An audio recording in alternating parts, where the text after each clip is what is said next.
Dude, I can't even watch the games anymore. Can you just tell me how they did? Well, they got a shutout. No way! Gustafson, that's awesome! And lost. I can't be the only one who thinks that sounds stupid. And then, Yes, please, dude! what a great goal. Dude! Crazy throwing waffles. Woo! Who are you? Optimus Prime. Leafs lose Fantasy Fairy Tales shootout 1-0. Okay, fine. Leafs lose 1-0 in the shootout to the Philadelphia Flyers. Brizgalov played a great game. Leafs squandered their chances. Phil Kessel had an amazing chance in overtime. But hear me out about the shootout. Hartnell had a great chance in front of the Leafs net, and then boom, going right down the other way on the same play, Kessel, breakaway, he has a shot. Right around the same time, the Sabres and Sens were playing in overtime. The Sens, I think, had a 3-on-1, and then the Sabres answered back heading down the other way on a 2-on-1. If you just had a continuous 4-on-4 overtime period, I think 90% of them would last less than 10 minutes. What, you don't think the shootout's exciting? You don't think the fans find it entertaining? No, I do. I think it's exciting, and I do think the fans find it entertaining. I just happen to find 4-on-4 overtime much more entertaining. For the same reason I like baseball. I really like baseball now.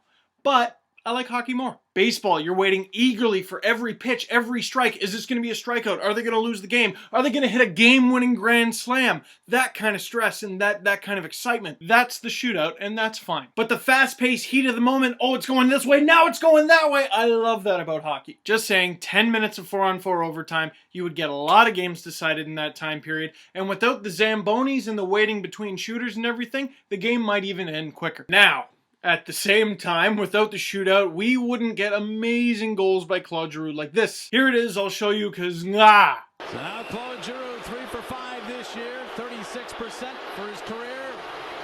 Moves on in, and he scores! Sick move from Claude Giroux, who says he's got some wrist problems. Wow! That was unbelievable. That was disgusting. I've never seen a shootout goal like that ever in my life.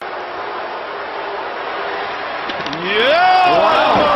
That was a bad call by me. That was one heck of a deke. Whoa. That looked a lot like Nazem Kadri last night. Jaguar was in net? I thought it was Gustus. What? It's deja vu. Or it could be Giroux. Once again, here are the two moves side by side. Giroux's Saturday night goal on Gustafson and Giroux's preseason goal on Jaguar. They're almost identical. In fact, just to be a jerk, look, he hits the water bottle both times. And by the way, that's how you know they expect the Toronto goaltending to be bad. They strap the water bottle down. These goals are so identical that the only difference besides the goaltender is the bank on the end board. That's okay. With the Leafs tanking, maybe they'll get a lottery pick. Maybe they'll be able to draft Nail Yakupov first overall. Yakupov cutting across. Look! Go! Yakupov is floored by Helmo.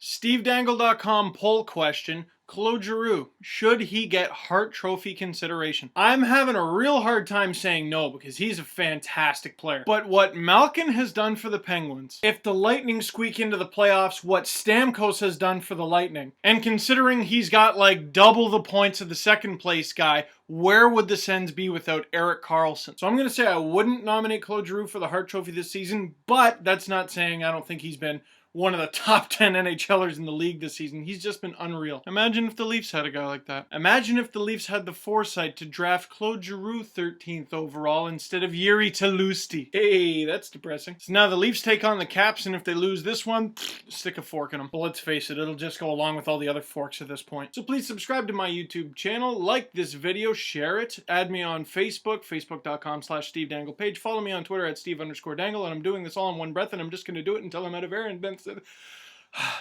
was going to say that's the end of the video, so I'll just abruptly end it now.